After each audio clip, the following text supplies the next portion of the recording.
All right. Welcome to Bucketphoria. It's a basketball podcast presented by Sports Dynasty and Mafia Sports Report.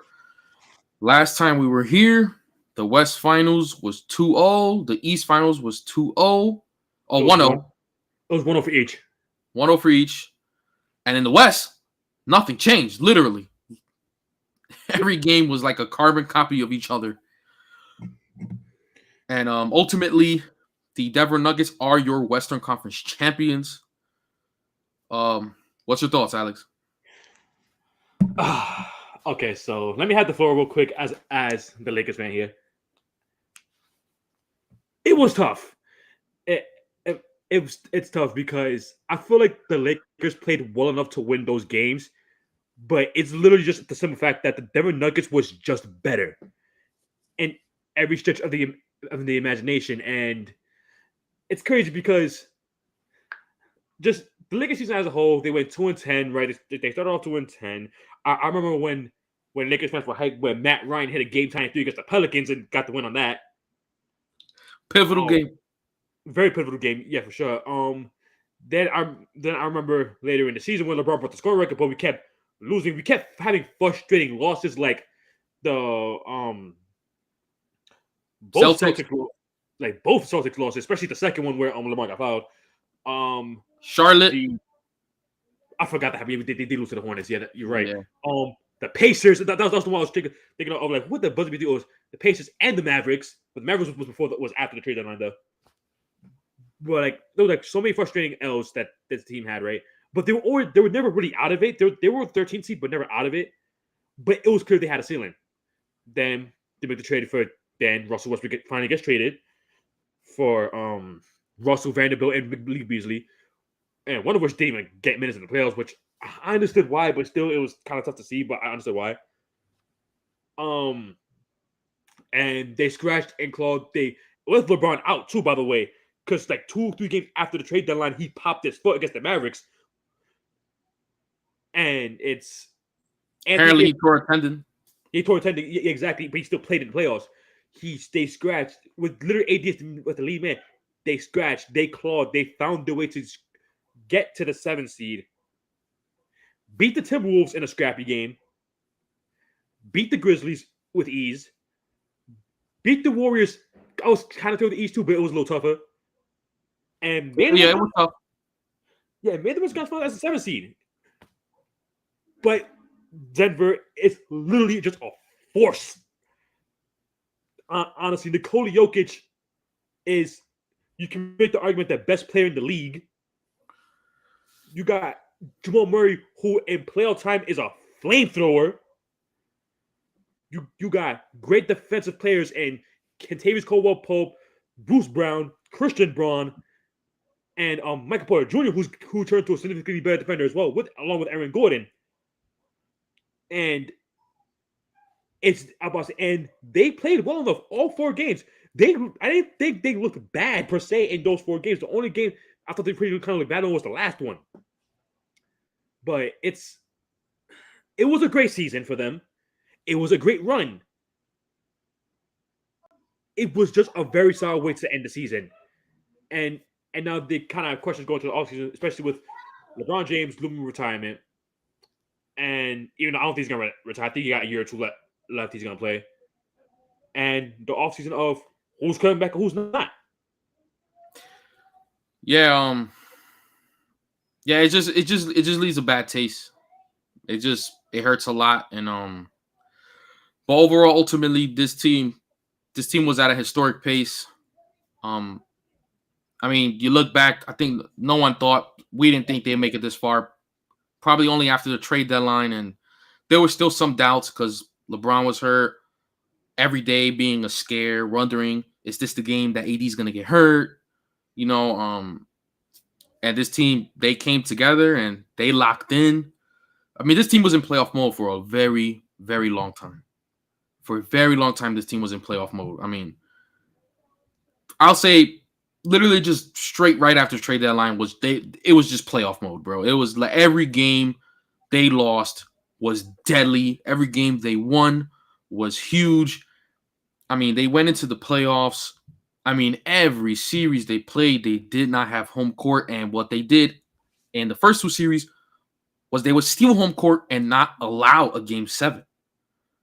They would take care of their business at game 6, right? Which I thought was impressive with this team. This team just, they defined perseverance, this group. And that's what I looked at this group. They were very special. And it got to be one of the more closer 4-game sweeps that I've ever seen, man. Like, they were in every single game. But Denver is who we thought they were, pretty much. Yeah, exactly. Yeah, exactly. And speaking of the Nuggets, made the finals for the first time in their franchise history. Congratulations to them. And they did it kind of easily in this playoffs. Because you really look at their path, right? They played the Timberwolves, right? And a series that you could almost be surprised it went as far as it did, because the first 3 games you just looked and they just looked completely outmatched. Yeah, that series, I just knew they had no shot. Like, we all knew. Like, yeah. Everybody knew that no shot. They got their win off a great game by Anthony Edwards, and everybody in Denver not named Nikola Jokic kind of sucking. That's kind of what happened. That's why they got their 1 win.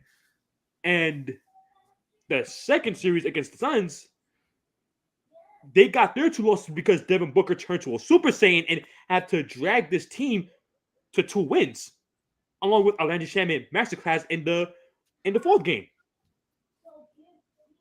And after Devin Booker turned to a human being, they got blown out. And really. And then with the Lakers, I genuinely believe the Lakers played their best basketball. Mind you, it's crazy to say, there's like, even though they got swept, I thought they played their best in this series. I agree. I agree. But you know what Denver did? Play better. They answered the call. They also played their best basketball. Exactly. They did their best basketball too. And they got the sweep. So this team has been very, very dominant so far in this playoffs. And honestly, it's up there for one of the most dominant runs I've seen in my time watching basketball. In a team's perspective, yeah, this is just a team that you get the feeling that they're unbeatable. You get the feeling that they're always going to close. They're always going to get a run. They're always going to adjust. Nikola Jokic is he's on an all-time run, man. I mean, if there was ever a doubt that he's a top 3 player or if he's the best player in the world, like, these conversations need to really be had, because it's a fair case to say that he is the best player in the world. I mean, this dude, he can make the tough shot. He's a tough shot maker, man. He's a tough shot maker. I mean, one of the bigger reasons why the Lakers couldn't even grab a game is that when it was time for him to get a bucket, no matter the situation, no matter the coverage, it didn't matter. He was hitting. And I give a lot of credit to that to his fundamentally sound game, where he always feels in control. He never allows the defense to play at their pace. He always plays at his pace. He always gets the shots that he wants. Every single possession, he always gets the pass that he wants. He always initiates as he pleases. It feels like in every possession. This is just a wonderful player, and this is one of the more teams where we're defeated, and I just appreciate this basketball team. I just appreciate what I'm watching.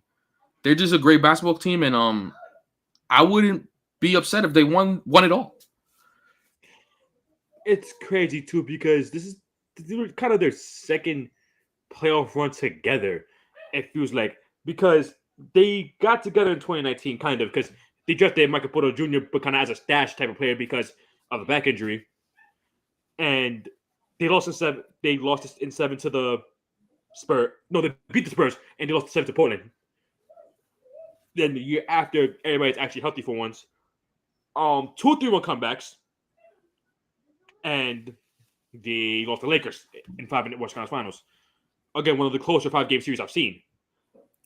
Then the year after, they looked like in the beginning of the season they looked like they had something missing, and then they traded for Aaron Gordon for potentially nothing. And for that 3-4 game stretch where everybody was healthy, they looked like the best team in the league. Yeah. It's funny. Last year, we said this from the beginning. Like, we really did. The second they got Aaron Gordon, we were afraid of this team. Like, the second they got him. And we thought that they probably would have won last year. They had a good shot. And it goes to show that the fear that we had in this team was correct. I was right. And unfortunately for them, in that season, Jamal Murray tore his knee up. And they didn't get a first shot in the year after happened when Jokic got a second MVP. He was out for that year too, Jamal Murray and Mike Porter Jr., who in the first 10 games looked like garbage because I think he was playing with an OD injury, phoned it in for the season as well. So it was like, okay, this is another throwaway season for the Nuggets. And then finally this year, everyone's healthy for once, and they're finally in the finals. Yeah. I remember we were having conversations about whether or not they should trade Michael Porter Jr. Right. Because it always felt like it would never come together. It always felt like this team would never get into the playoffs healthy, or something would happen during the playoffs. And their really first real run since the bubble, they made it all the way, and like you said, in dominating fashion. Man, it's just wonderful to see. It's just wonderful to see. Now people can say Jokic is a player that you could build to win a championship. Those conversations are over now. Because he can be the guy. He could be the guy, and he could take you to the promised land. And there's a reason why he's a 2-time MVP. I mean, he's just phenomenal. Bruce Brown, I think, is one of the more better pickups, of role player pickups, and maybe in the last 5 years, man. Yeah, they got both him and KCP in that offseason. So, and I think Jeff Green was the year before that. But yeah, Jeff Green was the year before. But yeah, and KCP, I mean, we feel that pain. Championship player. These guys are just filled with players who could play their role at the highest level. Yeah, and honestly speaking, and I said it to my brother too, and I want to hear your thoughts on this. I feel like this is the first of many for this team. I feel like they might be the next NBA dynasty, and let me explain to you why. You look at the landscape of the West, right? The Lakers are aging.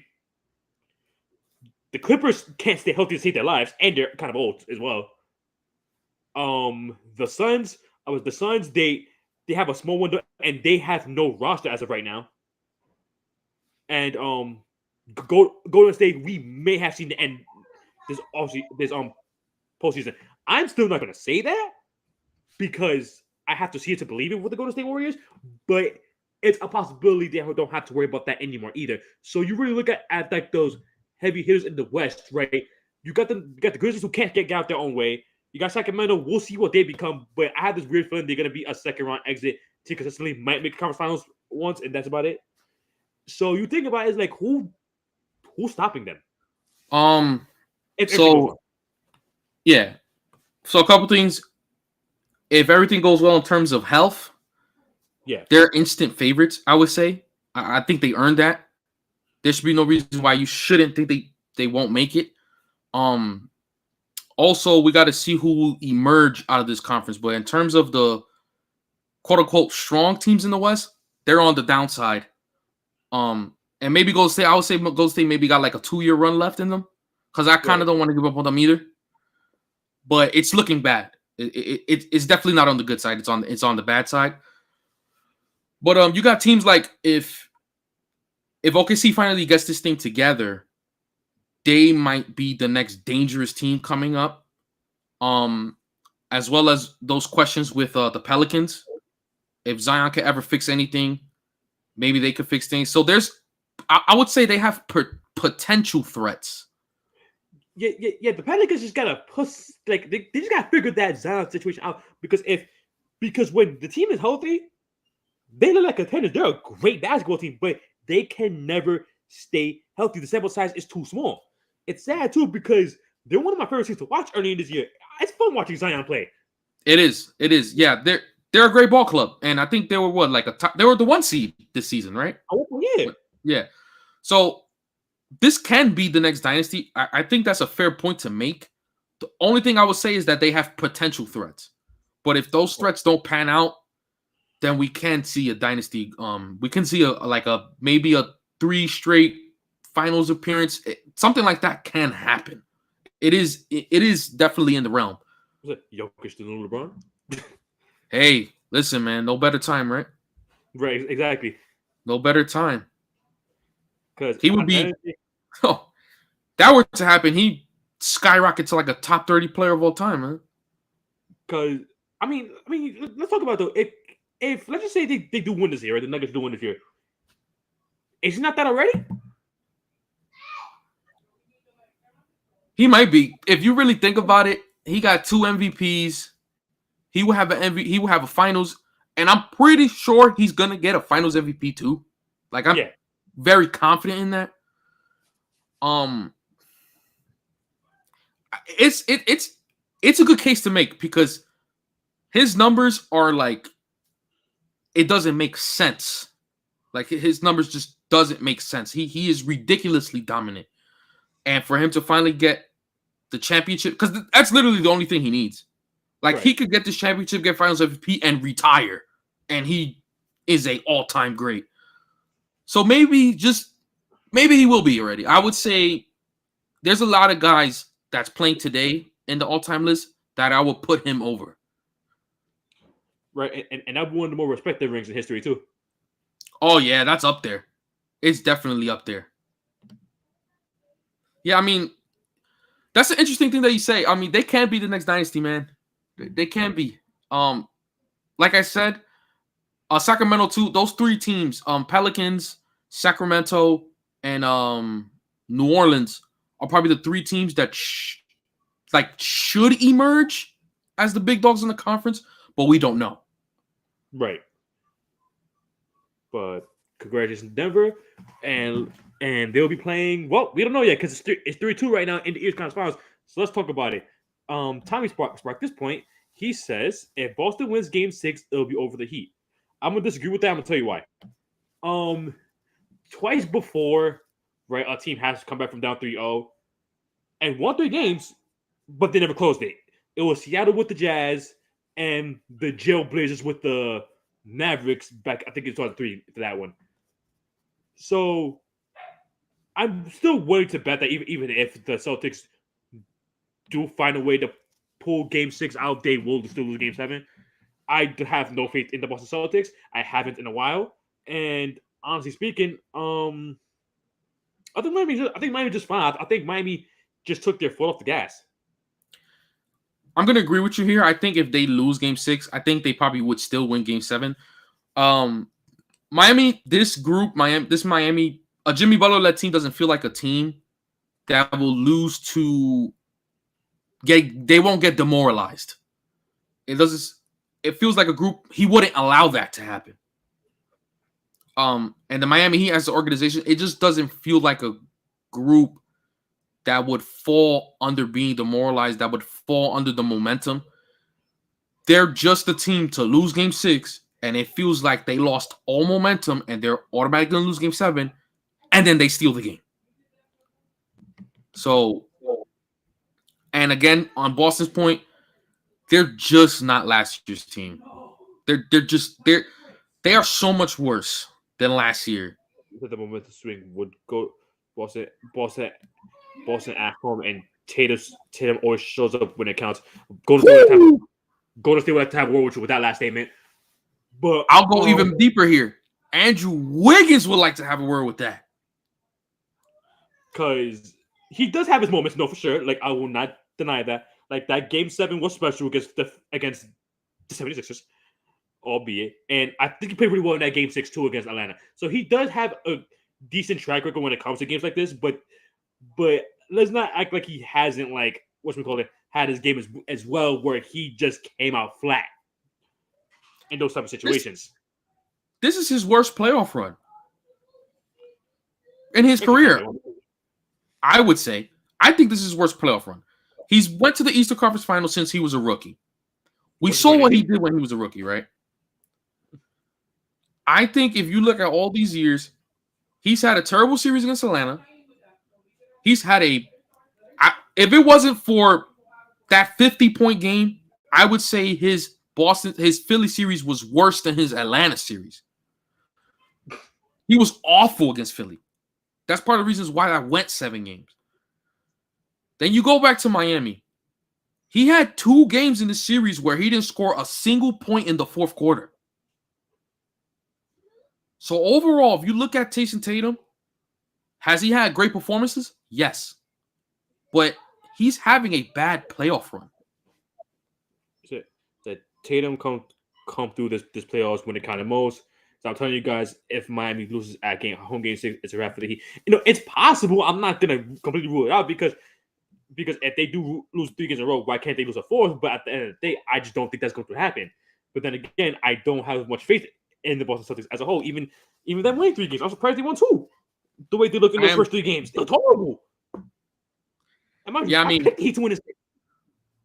As did too. Yeah, we both did. I mean, this is just not the right ball club. And as well as Tatum's inconsistencies, you'll also, even though he's been good for the most part, you also have a Jaylen Brown game where he's bad too. I think that's the reason why they fell down 3-0. I think the game 3, he was horrible. Right? The whole team was horrible with that game 3. Yeah. You got Al Horford where it feels like he forgot how to shoot. So you got Joe Mazzulla who just does not look like a coach, man. He doesn't call timeouts when there's runs. It feels like he doesn't understand momentum shifts in the game. And he's said this himself when he calls timeouts. Sometimes he doesn't talk. So he did say that. That was his word. He said he calls timeouts sometimes with his team and he doesn't talk. That's what he said. So, if you want to take that with a grain of salt, that's fine. But I think that's alarming. And this ball club, this is the exact ball club to when it feels like they got everything, they will collapse. If there's any year, this year's Boston Celtics team is the team to do that, to lose that game 7. Now, it's understandable. In most cases, I would say if this team wins this game 6, I think they're going to win the game 7 because they have it at home. But, I mean, I've seen too many situations where James Harden went to that building and took a game from them. Trae Young went to that building without DeJounte Murray and took a game from them. They lost 2 straight games against Miami in that building. So this year, as far as this year, they're not a dangerous team at home. They're very beatable. You also forgot Game 5 when it looked like they quit in that series against Philadelphia. Right, Game 5. So they're very beatable in the TD Garden. Yeah, I think they're like 4-4 at home in this playoffs, something like that. They kind of suck at home.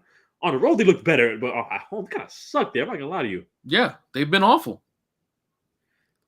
Oh, and the game 1, by the way, with Philly with the James Harden, no Embiid, by the way.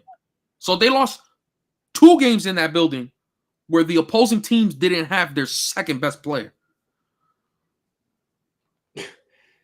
It's crazy for Boston because it's like I feel like they're the exact team of what the saying goes: when it rains, it pours. And I feel like I don't want to bring up the weak conferences, this weak conferences, that and all that, but I feel like this is probably the worst team I've ever seen make a conference finals. Might be hyperbole because we see some bad ones, but my lord, I watched this team play; they just suck to me.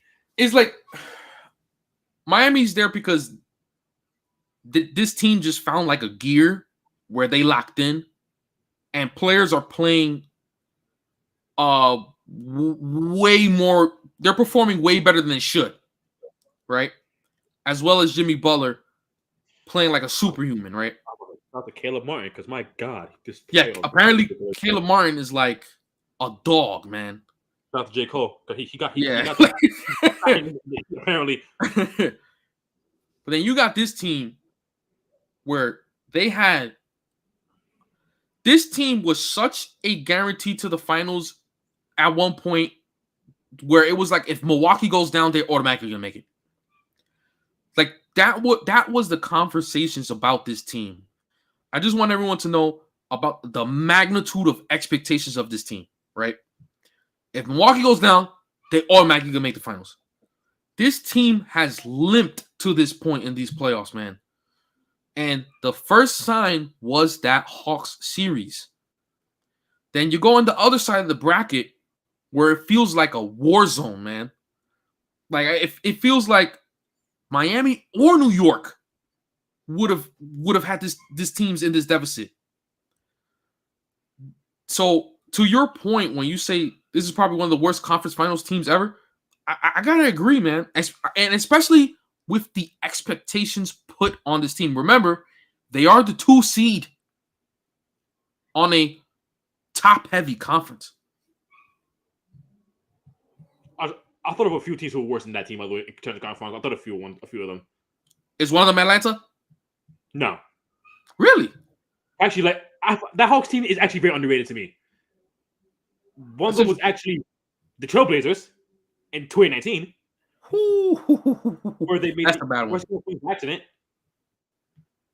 Even though they made the finals, I'm still gonna say the Cavaliers in 2018 because that team was really bad. They just had LeBron James. It was one guy, but LeBron James was enough. Yeah, it was just one guy. That's one of the worst teams ever to me. Yes, I agree with you. They're one of the worst. There's one man. The Celtics in 2017 that year too. Oh, that's IT Celtics, right? Yeah. Wait, isn't that the team that started Tyler Zeller? That may have been the year before that. That also may have been that year too, though. Okay. That's not wrong. Yeah, he was definitely in the team. No, he was. No, most definitely. Yeah. That was a bad team. Oh. Yeah, that was the year they still lost to the Bulls in the first round. I'll tell you what, those teams we named, this year's Boston Celtics would have a battle with those teams. They would because they like to find ways to lose games, and it pisses me off. Yep. And I would say this as well with the teams that I just named compared to that one. Well, except for the Cavaliers, because LeBron's on there. No other team had those amount of expectations placed upon them like this team did. This team was heavy favorites. I think going into the season, I think they were heavy favorites to win the finals that year. Either them or the Bucks is one of the two. And I was gonna say it was a foregone conclusion that if Milwaukee somehow messes up before they get to Boston, Boston's gonna coast there. And we said this on the show too. Like, there is no reason why, like, realistically speaking, like, they shouldn't make the finals, but they're gonna find a way to mess this up because they're them. And yeah, it's ridiculous because you would think, right, with this core group of players, right? You got Jason Tatum, right? You got who's a top 10 player in this league. You got Jaylen Brown, who's a top 15 player in this league. You can argue he's better than Tatum. You can make that argument. You have a nice veteran Al Horford. You got a defensive player of the year guard and Marcus Smart. You got great role players, and yet they still can't get it done somehow every year. It's ridiculous to me. They got the sixth man of the year. Yeah, they got the sixth man of the year, Marcus. Like, it's ridiculous to me how much this team underachieves on this specific basis. It just doesn't make any sense to me. And that goes, and to your point, that is why this team is one of the worst conference finals teams. They completely destroyed the expectations. When the second Milwaukee lost this series, I'm like, well, Boston should, it's up for grabs here. It's up for grabs. And they struggled against Atlanta. They went to game 7 with the Sixers. The Sixers is a bad basketball team. They're a really bad basketball team. To go 7 with that team is disgraceful. And then let's say they even come back. The fact that you were down 3-0, do you really think you're going to beat the Denver Nuggets? Yeah, he's going to beat the hell. It's going to look real bad. I mean, the gap between teams in the West and in the East is one of the bigger gaps that I've seen in a long time, kind of pretty much since like KD was in the Warriors, but that was a very understandable one because it was an imbalance. But there is no imbalance here. there's just yeah. Around that time too, though. You know what I'm saying? There's just one team that is just simply above the rest, and this is just wasn't, huh? Was it that day or two? Like it was LeBron and that's it. Yeah, pretty much. Well, in the East, yeah, especially the first year Kevin Durant went there. Like I said, the first seed was the IT Celtics who made the East Conference Finals by accident. Like, bro, who else was there? DeRozan? DeRozan's Raptors? Are you kidding me? John Wall's Wizards? And I love that team, by the way. But John Wall's Wizards with no bench? They had no bench, bro. Well, nah. There should be balance here, but it just feels like I don't know. It feels like Denver won the finals already. That's what that's what it feels like. But I know we got to get there, and we got to ultimately see how things are gonna play out. But as things stand right here, it feels like Denver's gonna win. Yeah, yeah, and I kind of felt that way after Milwaukee got bumped. To be honest, I'm like, because I felt like Milwaukee will beat Denver in the finals. That's kind of my position prediction going into the playoffs. And it's crazy though, because it's like you really think about it, like even let's just say that was the finals. Why Denver, when they do play in the regular season, why Denver always beats the hell out of them? I never could understand that. Yeah, that's very interesting. But that's a very interesting thing. But I mean, you could take what you will the regular season, but yeah, because playoff time is a totally different animal. Look what happened. The Knicks, he was like that. I think the Knicks beat him. I think they either 3-1, 3-0, and then Miami beat him in 6 games. Exactly. You know, and we kind of dominated Denver in the regular season. We beat them with Russ. Yeah, it was 2-2. Yeah. So so it's like it's a good thing to point out though, because you would think there's like a huge mismatch in that matchup, and apparently it wasn't getting exploited. So right. Who knows what would have happened? I still see Milwaukee as a very, very, very strong team, and I feel like they should at least be looked at as contenders. Like it happened this year, happened it happened to them. Like it happens, but they're still a really good team. Yeah, no, shit happens, bro. Yeah, because you really think about it, you were Giannis getting hurt didn't help things either, and then next thing you know, Giannis turned so Super Saiyan. It just didn't help anything at all. Yeah. You just got caught at a bad time. But I'll say this though, in Miami's case though, for this series, it's not really much to worry about. Giannis kind of has sucked these past 2 games, but he'll be fine. I refuse to believe that he will be like stopped forever. They did miss Gabe Vincent though in that 5th game. They did miss him a lot. Bam for the most part has been playing pretty well this series. And I feel like he just needs to continue being aggressive. And I'll say this though, like it's a pleasant surprise how Duncan Robinson has kind of been playing this playoff run too. Because how many games he played? How many like legitimate minutes he played in this regular season? Not a lot. Not a lot, man. He kind of reverted to the bubble Duncan, which is I don't know how. Really, it's kind of confusing because it was at a point where it felt like he lost his shot, and then suddenly this year in the playoffs he regained it. It's weird. I don't know, because they're running the same sets that they were running that they always ran with him. Right. He's coming off those screens. He's getting the ball off screens. He's using Bam Adebayo in the pick and roll, and I mean, it's working now, which is I don't know what's wrong. I don't know. He's weird.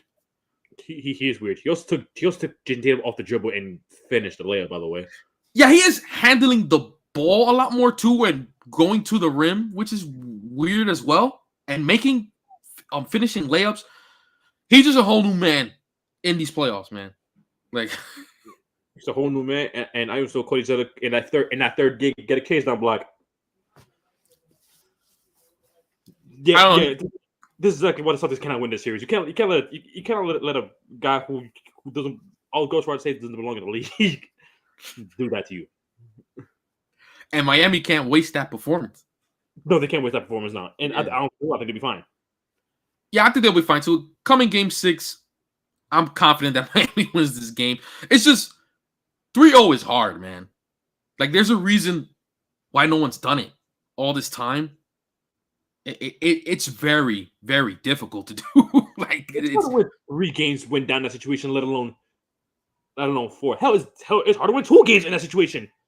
Yeah, like you're essentially sweeping the team that almost swept you. Exactly. So that is ridiculous. Like you really think about it, like if you're down 3-0, there's kind of a legitimate reason why you're down 3-0 to begin with. So winning those games afterwards is very difficult. You just have to get lucky, as well as them just collapsing on the court in ridiculous fashions we've never seen before. That Doc Rivers will do with a new team eventually. Stay tuned. But I wouldn't be surprised he's the coach when this does happen. The only reason why I'll be surprised is because why is he still getting hired? He's made it this far, bro. He's made it this far.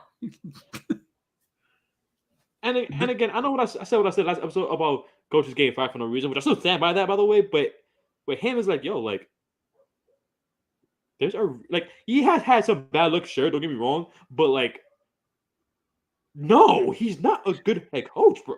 Yeah, it's more like, why is he even in the position? Yeah, exactly. So it's ridiculous. But got anything you guys say? Yeah, I mean, Miami has Game Vincent back. I think they win. I think they would have won Game 5 with him there. Yeah, Game 6 is tomorrow, correct? Yeah, Game 6 is tomorrow. Okay. If Gabe Vincent's there, I just think Miami's almost damn near unbeatable at home. They're gonna win 2 in that building. I can't see. They finally lost their first home game. I just realized that in that 4th game. Yeah, that's crazy. And despite that, is what 8-1. They're 5-1. They're 5-1. So they're damn near unbeatable there. No, 6-1, 6-1. I'm bugging. Yeah, 6-1. 6-1. Okay. So it's hard. So you're gonna win 2 there? Nah. I'm very confident they're gonna win. I think Jimmy Butler's gonna show up. Bam Adebayo's gonna give him the fits that he's been giving them this whole series. I'm confident here. I think they win this, man, and we're gonna have our Nuggets and Heat finals. It's crazy though, because I just realized sometime before we get up, I just thought like, see, Bam Adebayo. See, this is why he frustrates me because he has the regular season that he does, right? Looks really good. The playing games, both of them, he was just absolutely awful with both of them. It was a little annoying. Even starting off the playoffs kind of shaky. But the past few rounds, he's actually been really good. Yeah, he has. I think I don't know if this is true or not, but I feel like I've come to a realization where he's not good against really big centers. But if there's a team kind of running small ball, I think that's where he thrives. I'm about to shit. I thought the Knicks. Yeah, well, when Mitchell Robinson was there, he wasn't really playing that well, but when he would come out, he started to pick up his game. And now they're playing Boston, who doesn't really have a true big, and he's been destroying them. It sounds like you're trying to say that they're fucked when they play Denver in finals. That's kind of where I'm going with this. Okay. So they would be playing a true big in Jokic. And now the problem is that the big scores now. Right, he scores, he passes, he rebounds, he does everything essentially. Yeah. So pretty much this team is going to rely on him trying to contain something that he's not really good against. So, and I think that's where it is with Bam Adebayo. See, Al Horford he's undersized. He's old. He's 10 and old. Yeah, old. Robert Williams, what is he like? He's like what, 6'9"? Yeah, I think he hires him. Yeah. So he's like a 6'9", and you see how he's performing. I just think when there's those bigs that tower over Bam Adebayo, I think that's more like his kryptonite. But Boston doesn't. Boston doesn't have that. So come Game 6, I think he kills them. Okay. Yeah, I never really thought of that. By the way, that's actually an interesting observation. Yeah. But that'll be all. Next week, talking about the finals, because it'll be time. So be sure to subscribe to Sports Dynasty and Mafia Sports Report. Kind of forgot the outro a little bit. Don't judge me. And we'll catch you on the next one. Peace.